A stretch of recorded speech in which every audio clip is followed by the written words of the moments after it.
Welcome to Think Tank, powered by Vodacom. It's a show that only comes around once a week, but like the Super Rugby playoffs, it's well worth the wait. Well, yeah, maybe not.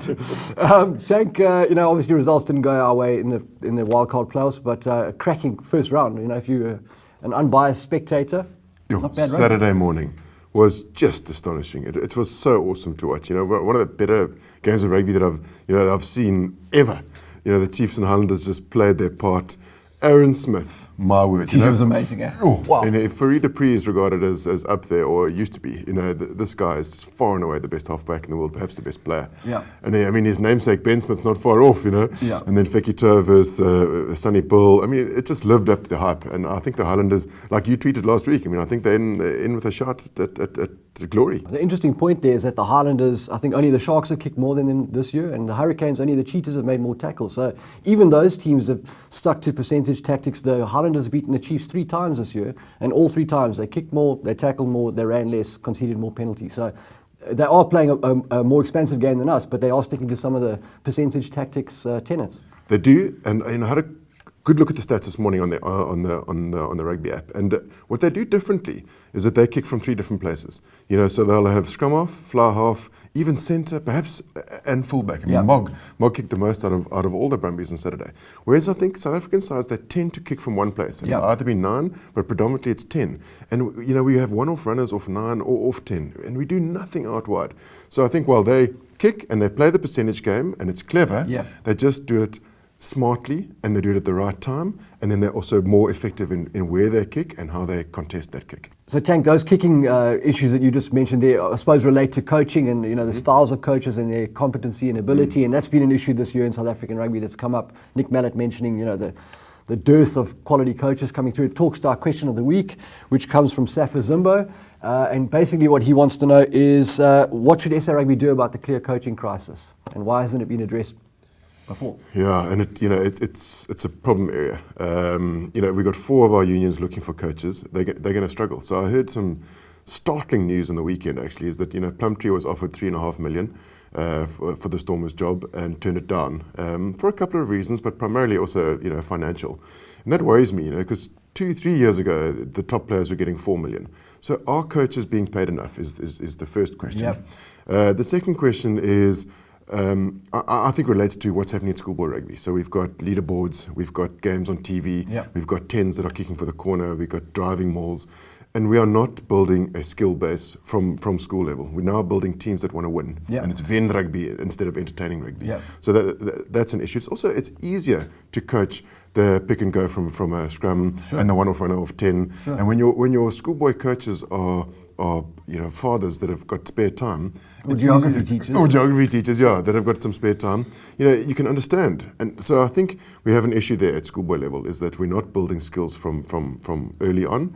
And then it just sort of perpetrates. It goes through the whole system.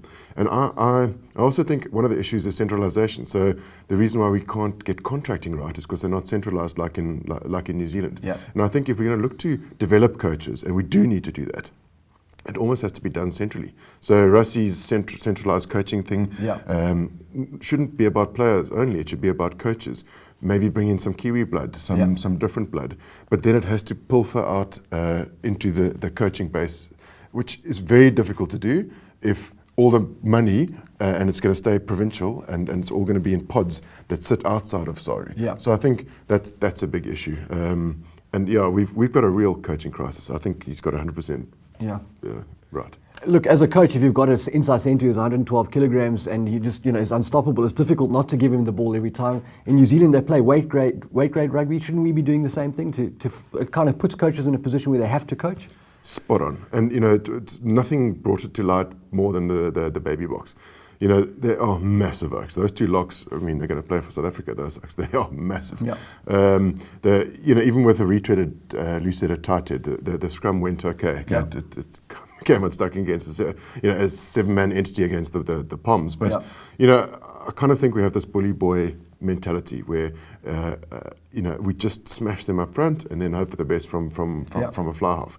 And we need to move away from that. We've got to build skills that allow people to to get through gaps and beat players with guile, not just power. Yeah, I mean, we don't really need to move away from it so much as build onto that. So we should be able to Yes. dominate, but also beat with flair. 100%. That is a really valid point. And often I get a little bit caught up in the whole entertainment ball in hand thing. But you're right. I mean, that is a real strength of South African rugby. Yeah. Let's keep it. Absolutely. But let's build on it. Yeah. Spot on. Okay, well, related to the coaching crisis perception, Dominic Ward sent in a tweet of the week as well, a question. He wanted to know, is it maybe in the best interests of SA Rugby and players to spend some time overseas being coached by better coaches?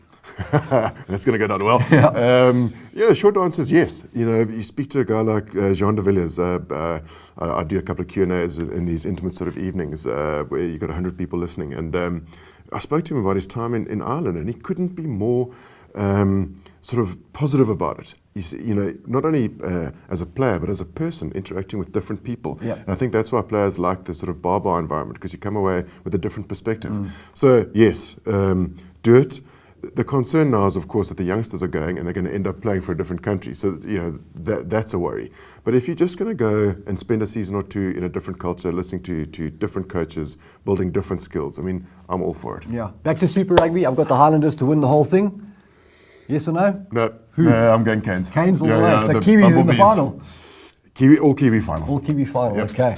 That's it for this week, guys. Thanks for tuning in. Please keep those questions coming on Twitter using the hashtag ThinkTank. We had a ton this week, which was great. We'll try and get to more of them next time round. And be sure to check out vodacom.co/rugby. Until then, ciao.